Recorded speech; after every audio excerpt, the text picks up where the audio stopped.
Hechos capítulo 4. Pedro y Juan enfrentan al Sanedrín.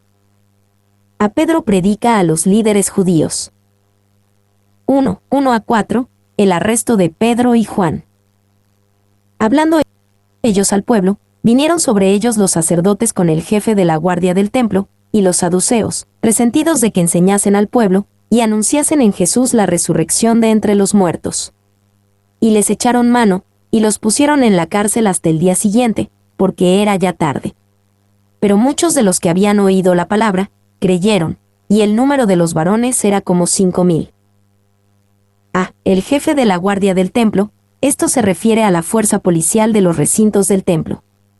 El jefe, junto con los sacerdotes y los saduceos, vinieron juntos para arrestar a Pedro y Juan. Y vinieron sobre ellos. Boyes dice que el énfasis en el original indica que pararon y agarraron a Pedro y a Juan de repente. Debieron haber dicho, ya basta. Los agarraron y se los llevaron. Boyes.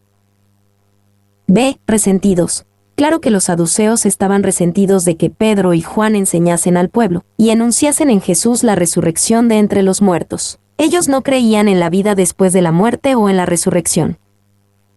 Y podemos decir que fueron arrestados por sospechas de enseñar ideas peligrosas, tales como que Jesús fue resucitado de entre los muertos, y por sanar a un hombre que había estado cojo toda su vida. C. Los pusieron en la cárcel hasta el día siguiente. Normalmente, esto sería una experiencia intimidante para Pedro y Juan. De repente arrestados, oficiales resentidos, tratados bruscamente, les echaron mano, amenazas hechas contra ellos. Hechos 4:21 implica esto, echados a la cárcel. El ambiente tenía la intención de hacerles sentir miedo. Y Hechos 4:21 menciona más amenazas. Si siguen predicando los arrestaremos y los golpearemos. Si siguen predicando, lastimaremos a tu familia. Recuerden lo que le hicimos a Jesús. 2. En apariencias, el cristianismo, el movimiento de los seguidores de Jesús era muy débil en este punto temprano. Eran pocos en número. Eran inexpertos en liderazgo. Eran mandados no pelear, no eran militantes.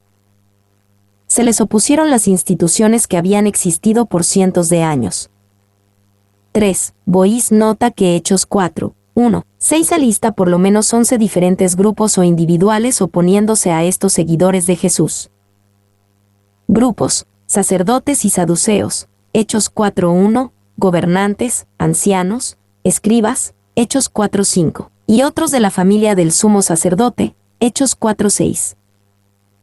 Individuales: el jefe del templo. Hechos 4:1, Anás el sumo sacerdote, Caifás, Juan y Alejandro. Hechos 4:6. 4. Estaban declarando, nosotros tenemos el poder. Si son permitidos predicar, como lo han estado haciendo, es porque nosotros se lo hemos permitido. En cualquier momento que queramos, podemos arrestarlos y echarlos a la cárcel. Boyes. D. El número de los varones era como 5,000. A pesar de la oposición en contra del Evangelio, el número de los cristianos seguía aumentando, creciendo a 5,000 de los 3,000 que habían sido contados la última vez. Hechos 2:41. La oposición no estorbó a la iglesia en lo más mínimo. Y Hechos 4:4 muestra que las muestras de poder, las amenazas, la intimidación fue ineficaz. Más personas comenzaron a seguir a Jesús, no menos. 2. En el mundo occidental, los cristianos rara vez se enfrentan a la persecución. En vez, Satanás nos ha atacado con la mundanidad, el orgullo egoísta, una necesidad de ser aceptados, y el estatus social. El mártir puede impresionar a los incrédulos con su valor y fe. El cristiano egocéntrico y comprometido es despreciado por el mundo. 2, 5-7. Pedro y Juan son traídos ante el Sanedrín. Aconteció al día siguiente, que se reunieron en Jerusalén los gobernantes, los ancianos y los escribas, y el sumo sacerdote Anás, y Caifás y Juan y Alejandro, y todos los que eran de la familia de los sumos sacerdotes, y poniéndoles en medio, les preguntaron, ¿con qué potestad, o en qué nombre, habéis hecho vosotros esto? Se reunieron, los gobernantes, los ancianos y los escribas. Esta fue una escena de poder e intimidación. Este mismo grupo de líderes había condenado a Jesús a la muerte, y querían que supieran que tenían el poder para hacer lo mismo a Pedro y Juan. B. ¿Con qué potestad, o en qué nombre, habéis hecho vosotros esto? Las ideas detrás de con qué potestad y en qué nombre son virtualmente iguales. En su manera de pensar, la potestad moraba en el nombre, porque el nombre representaba el carácter de la persona. Y podemos decir que en sí, esta fue una pregunta legítima. Estos eran los guardianes de la fe judía. Naturalmente estaban preocupados por lo que se enseñaba en el monte del templo. Cómo hicieron su investigación puede ser equivocado, con presión e intimidación, también lo que hicieron con los resultados de su investigación.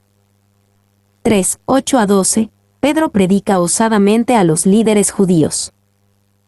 Entonces Pedro, lleno del Espíritu Santo, les dijo: gobernantes del pueblo y ancianos de Israel, puesto que hoy se nos interroga acerca del beneficio hecho a un hombre enfermo, de qué manera éste haya sido sanado, sea notorio a todos vosotros y a todo el pueblo de Israel, que en el nombre de Jesucristo de Nazaret, a quien vosotros crucificasteis y a quien Dios resucitó de los muertos, por él este hombre está en vuestra presencia sano. Este Jesús es la piedra reprobada por vosotros los edificadores, la cual ha venido a ser cabeza del ángulo. Y en ningún otro hay salvación, porque no hay otro nombre bajo el cielo, dado a los hombres, en que podamos ser salvos. A. Pedro, lleno del Espíritu Santo. Él fue instantáneamente lleno del Espíritu Santo nuevamente, evidente por su audacia y habilidad sobrenatural para hablar el Evangelio directamente al meollo del asunto. Y la llenura del Espíritu Santo que Pedro experimentó en Hechos 2:4, junto con otros discípulos, no fue un evento de solo una vez. Era algo que Dios quería seguir haciendo en sus vidas. B. Puesto que hoy se nos interroga acerca del beneficio hecho a un hombre enfermo. El tono de la respuesta de Pedro muestra que él no estaba intimidado por este concilio, aunque humanamente hablando, debería haber sido intimidado por el mismo concilio que envió a Jesús a la crucifixión. Y beneficio. La lógica de Pedro fue penetrante. ¿Por qué se nos juzga por un beneficio hecho? C. En el nombre de Jesucristo de Nazaret, Pedro predicó a Jesucristo, el Jesús que ellos crucificaron y a quien Dios resucitó de los muertos, el Jesús quien sanó a este hombre. D. Es la piedra reprobada por vosotros los edificadores. La citación del Salmo 118, 22 fue apropiada. Jesús fue rechazado por hombres por aquellos líderes, pero fue exaltado por su Padre. Y en ningún otro hay salvación. Pedro no solo proclamó a Jesús como un camino de salvación, sino como el único camino de salvación. La idea que en ningún otro hay salvación, y de que no hay otro nombre bajo el cielo, dado a los hombres, en que podamos ser salvos es difícil de aceptar para muchos, pero está claramente declarada. Y como odia el mundo tales declaraciones. Si quieres que se rían de ti, se burlen de ti, que te odien, hasta persigan, entonces testifica las declaraciones exclusivas de Jesucristo. Bois. 2. Instintivamente el hombre contesta: ¿no hay otra manera en que me pueda salvar a mí mismo? No es Jesús solo para aquellos que no pueden salvarse a sí mismos. No. Si vas a ser rescatado, si vas a estar bien con Dios, Jesús lo va a hacer. 3. ¿Significa esto que todos deben tomar una decisión personal por Jesucristo para ser rescatados del peligro eterno? ¿Y qué del bebé que muere? ¿Qué de la persona que nunca ha oído hablar de Jesús? Podemos decir que Dios tratará con ellos de manera justa, y los que sean salvos serán rescatados por la obra de Jesús, aun si les falta un conocimiento completo de Jesús. ¿Pero qué de ti que has oído y quizás rechazas? 4. Si alguien desea creer que todos son salvos o que existen muchos caminos al cielo o que uno puede tomar lo mejor de todas las religiones y moldearlas en una, bien. Créelo y sufre las consecuencias, pero por favor no digas que esto es lo que la Biblia enseña. D. Los líderes judíos reaccionan al sermón de Pedro. 1:13, lo que vieron en el carácter de Pedro y Juan. Entonces, viendo el denuedo de Pedro y de Juan, y sabiendo que eran hombres sin letras y del vulgo, se maravillaban, y les reconocían que habían estado con Jesús. Eran hombres sin letras y del vulgo, en cierto sentido. Probablemente deberíamos no estar de acuerdo con el juicio de los líderes judíos acerca de Pedro y Juan. Ciertamente no tenían educación en un sentido. Ellos, al igual que Jesús, no tenían educación rabínica formal según las costumbres y estándares de aquel tiempo. Más si eran educados en dos maneras importantes: conocían las Escrituras y habían estado con Jesús. Y la mayor importancia de estas dos cosas, más importante que la educación formal, se ha demostrado una y otra vez en la vida de los siervos de Dios. Se ha demostrado que es cierto a través de siervos de Dios como Charles Spurgeon, D.L. Moody, William Carey, de Martin Lloyd-Jones, Hudson Taylor. 2. Sin embargo, es útil recordar que Dios ha usado a muchos que fueron muy educados. Moisés, Daniel y Pablo son todos ejemplos bíblicos. Agustín, Martín Lutero y Billy Graham son solo algunos ejemplos históricos. Es igual de erróneo pensar que la educación formal descalifica a alguien para un servicio efectivo como pensar que califica automáticamente a alguien para un servicio efectivo. 3. Los hombres son demasiado ansiosos para ser clasificados con los eruditos, así que cuando un error, por mortal que sea, lleva la piel serpentina brillosa de erudición, se insinúa en la misma silla del maestro y en el púlpito del predicador, y nadie parece atreverse a destruirlo con un golpe audaz. Pearson. Viendo el denuedo de Pedro y de Juan, porque habían estado con Jesús, eran naturalmente audaces. Cuando uno es un siervo del Dios Todopoderoso, no tiene nada que temer del juicio del hombre. Y unos pocos hombres sin armas, sin guarniciones, muestran más fuerza solo en su voz que todo el mundo, peleando contra ellos. Calvin. 2. La palabra denuedo significa una declaración lúcida y atrevida. En el griego la palabra es parresia, diciéndolo todo. Ogilvy. 3. Ningún atributo es más necesario hoy para el testigo de Cristo que la valentía del Espíritu Santo debido a la plenitud del Espíritu Santo. Pearson. 4. Es interesante notar lo que los líderes judíos no hicieron. No hicieron ningún intento de refutar la resurrección de Jesús. Si fuera posible hacerlo, este era el momento de hacerlo, pero no pudieron. Si hubiera parecido posible refutarlos en este punto, cuán fácilmente aprovecharía el Sanedrín la oportunidad. Si lo hubieran logrado, cuán rápido y completamente se habría derrumbado el nuevo movimiento. Bros. C. Les reconocían que habían estado con Jesús. Esto significa que el exclusivismo de Hechos 4:12 fue combinado con un amor radiante característico de Jesús. Si no predicaremos otro nombre, también debemos hacer evidente que hemos estado con Jesús. Y, lamentablemente, cuando los cristianos llegaron a ser fuertes y poderosos, y cuando el cristianismo vino a ser una institución, entonces también, con demasiada frecuencia, los cristianos fueron los que arrestaban a personas diciéndoles que se callaran, amenazándoles con violencia, y a veces, cumpliendo sus amenazas contra ellos. Eso no es evidencia que uno haya estado con Jesús. 2. La gente debe ir directamente a Jesús, pero muchas veces no lo hacen. El único Jesús que verán es el que brilla a través de nosotros. Debemos trabajar para que el hecho de que hemos estado con Jesús sea tan obvio en nuestras vidas como lo fue en la de ellos. 2:14. Lo que vieron en el hombre que fue sanado. Y viendo al hombre que había sido sanado, que estaba en pie con ellos, no podían decir nada en contra. No podían decir nada en contra. Este milagro fue examinado por escépticos y comprobado como un verdadero milagro. Este no fue un caso en el que la sanación fue perdida después de unas horas como unos dicen que sucede hoy en día. Nada en contra.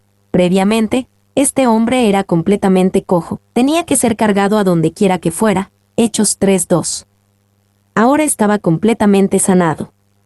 Esto contrasta a muchos que se levantan de sus sillas de ruedas en los modernos servicios de sanación, quienes vienen con una habilidad limitada de caminar, pero que son capaces de caminar mucho mejor por unos momentos debido a la emoción y adrenalina. Sin embargo, salen trágicamente de la arena en su silla de ruedas, habiendo perdido su sanación.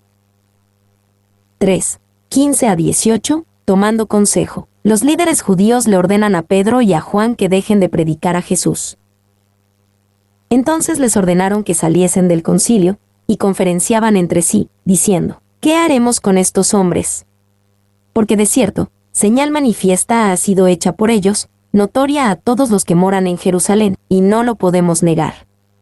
Sin embargo, para que no se divulgue más entre el pueblo, amenacémosles para que no hablen de aquí en adelante a hombre alguno en este nombre. Y llamándolos, les intimaron que en ninguna manera hablasen ni enseñasen en el nombre de Jesús. Conferenciaban entre sí. Lucas probablemente se enteró de lo que el Sanedrín discutió porque un miembro de ese Sanedrín después se convirtió en cristiano, Saulo de Tarso. Hechos 26:10 nos da razón para creer que Pablo, Saulo, era miembro del Sanedrín y emitió su voto contra los primeros cristianos. Y, si esto es cierto, podemos decir que Pedro y Juan no tenían idea de que estaban predicando a un futuro apóstol y al misionero más grande que la Iglesia conocería. Es un ejemplo de la verdad que no tenemos idea de cuán grandemente Dios puede usarnos.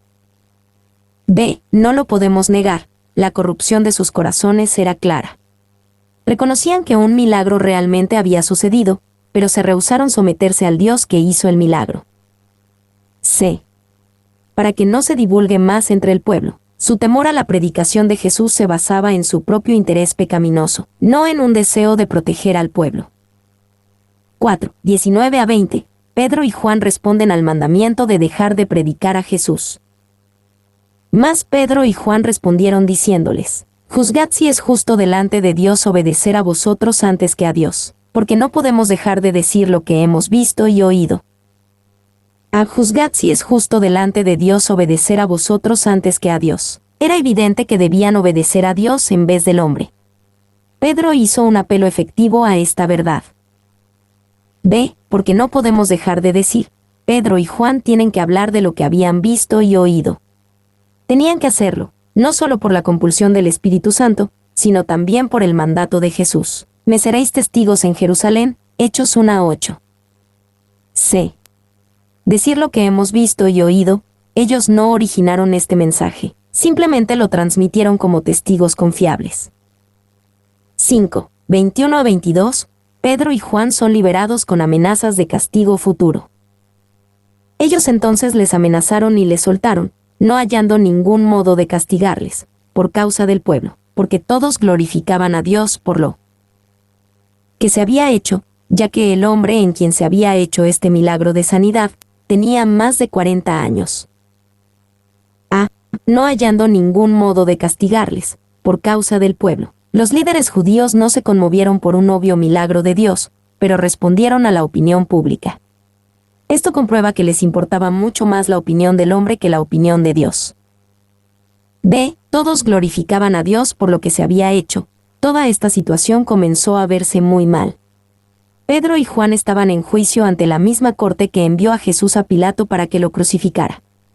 Fue entendido para gran mal, pero cuando se había terminado, mira lo que Dios hizo. 2,000 personas más llegaron a creer en Jesús. Pedro fue llenado con el Espíritu Santo otra vez. Pedro pudo predicar a Jesús a los líderes de los judíos.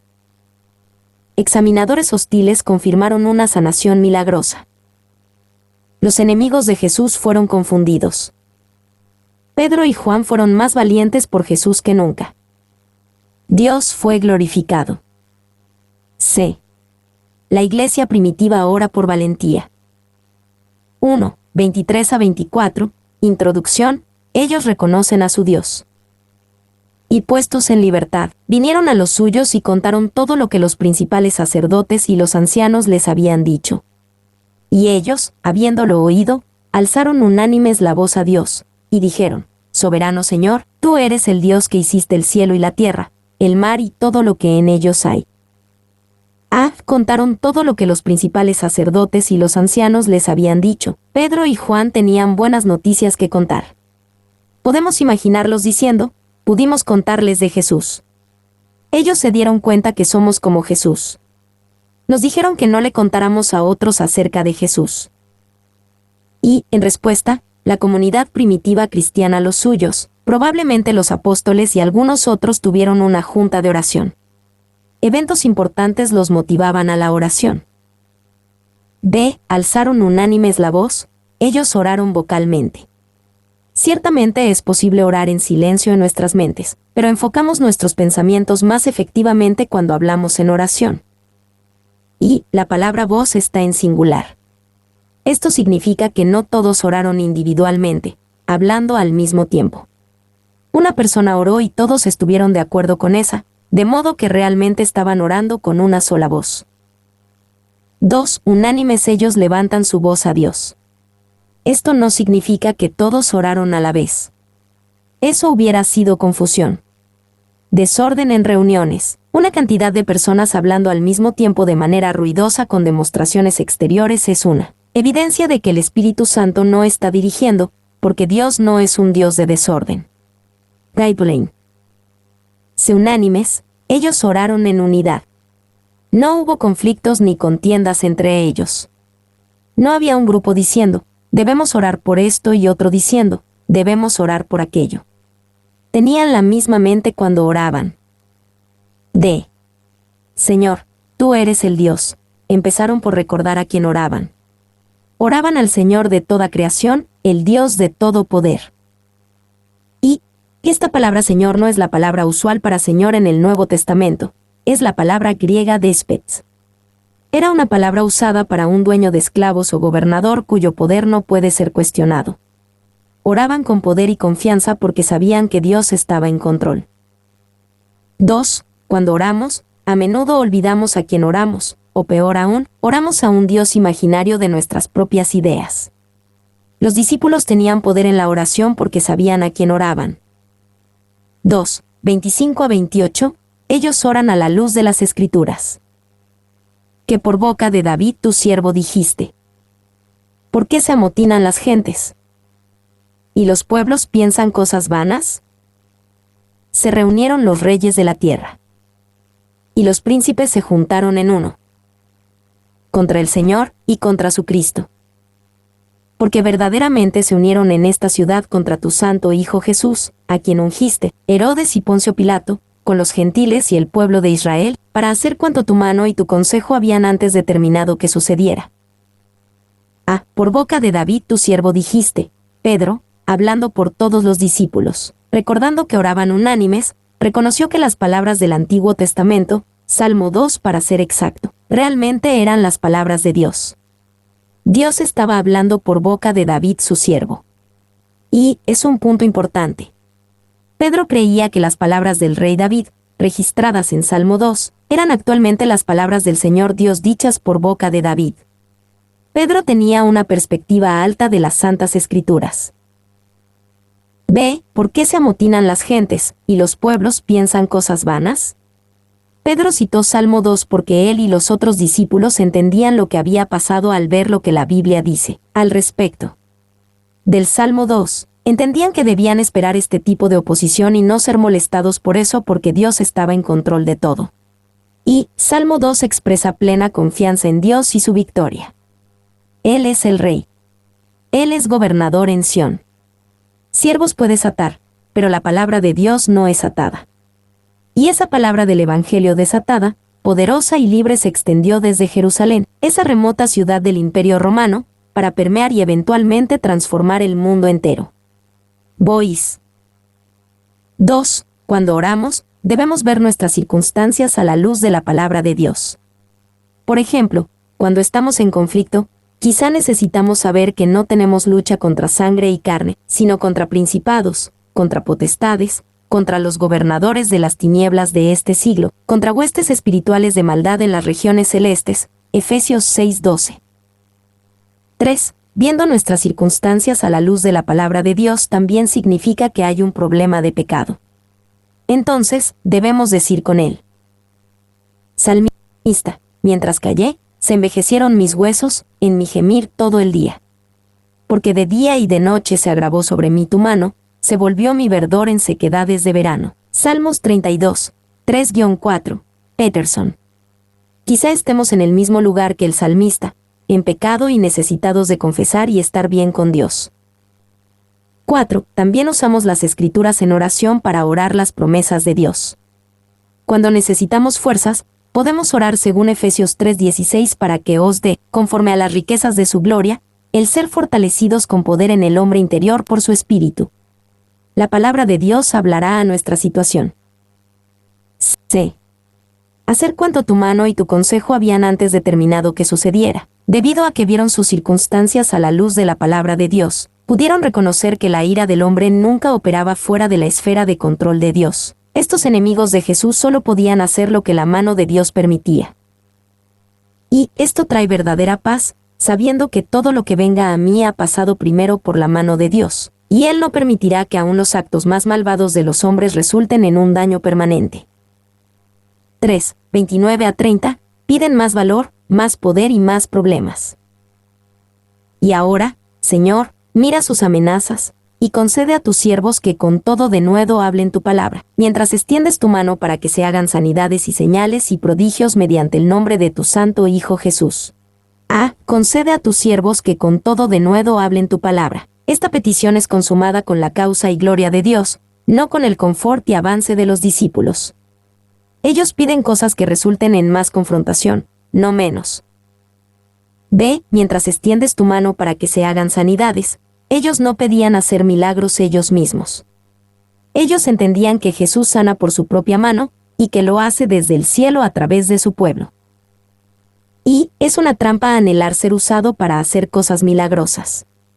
A menudo se basa en el orgullo que quiere que todos vean cuán grandemente Dios puede usarme a mí.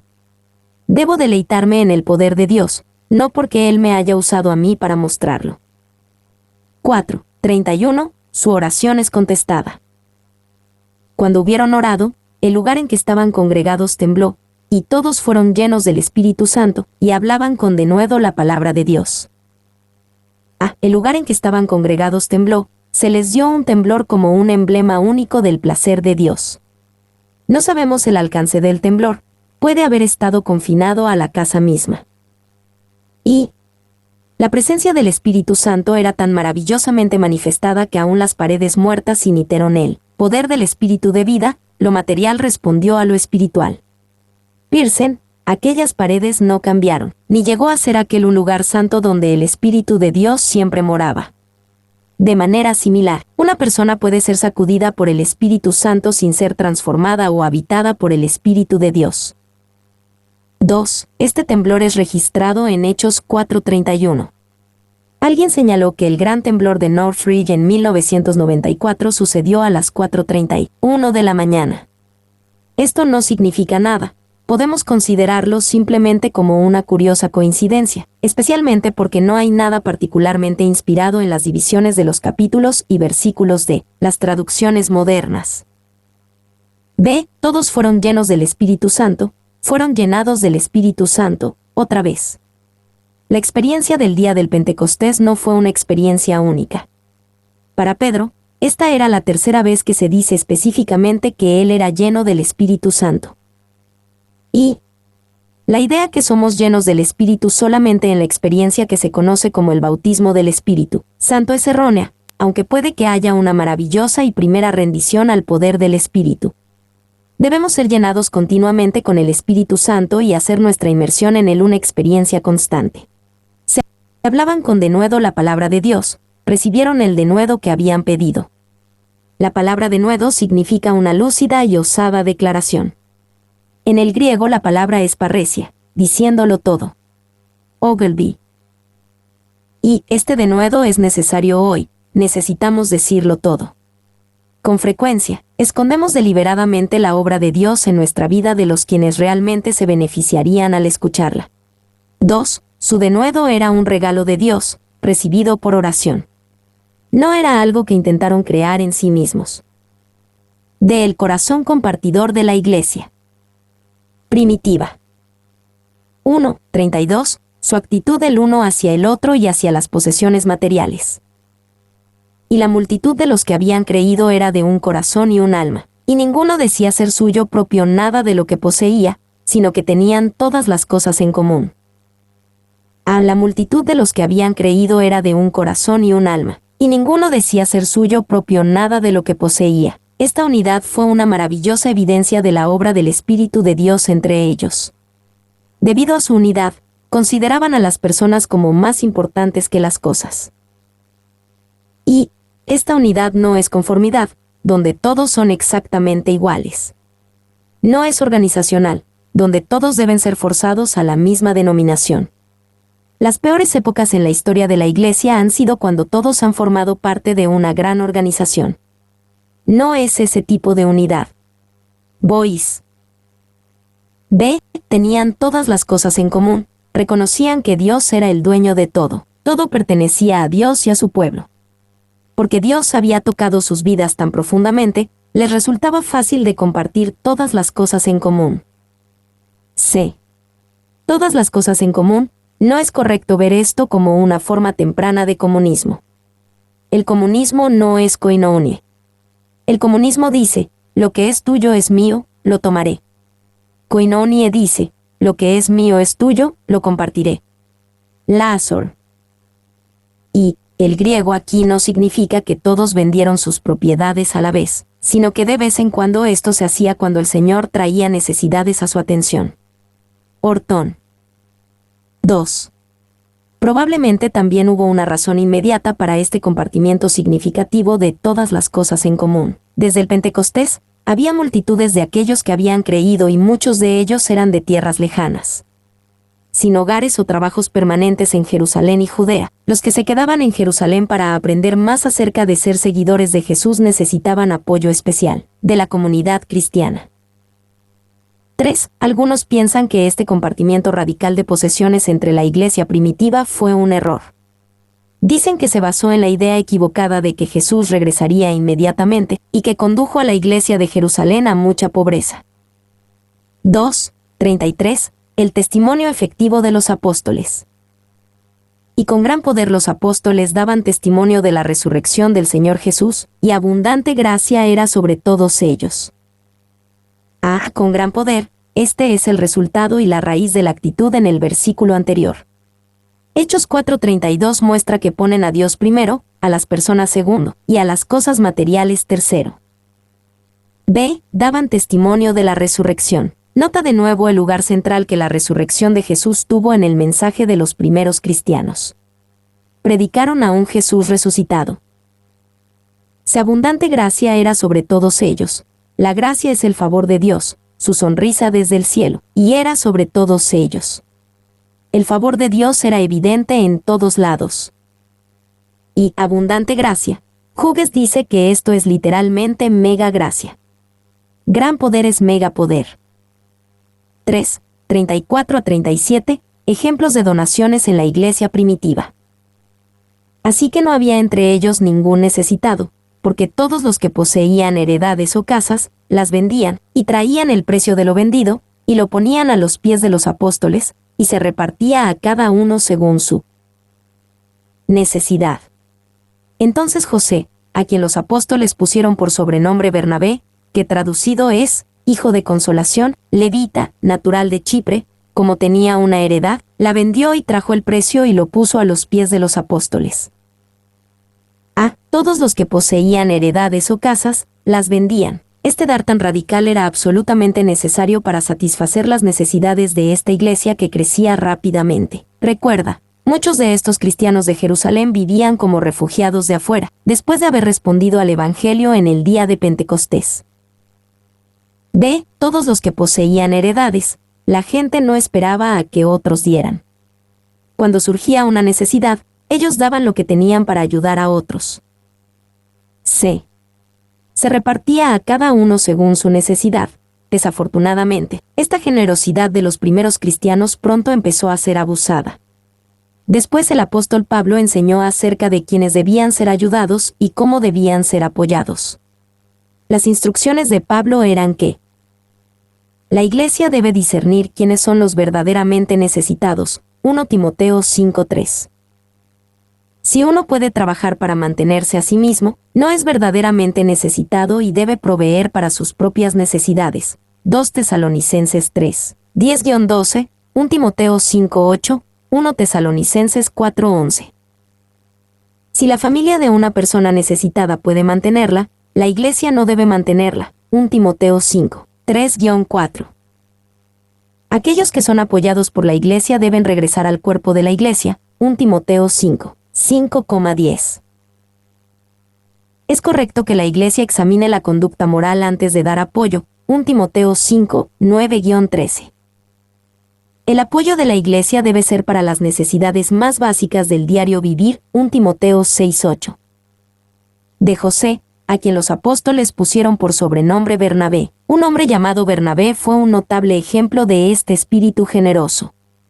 José era conocido por ser generoso con más que las cosas materiales. Él era tan generoso con la consolación que lo llamaron Bernabé, que significa hijo de consolación.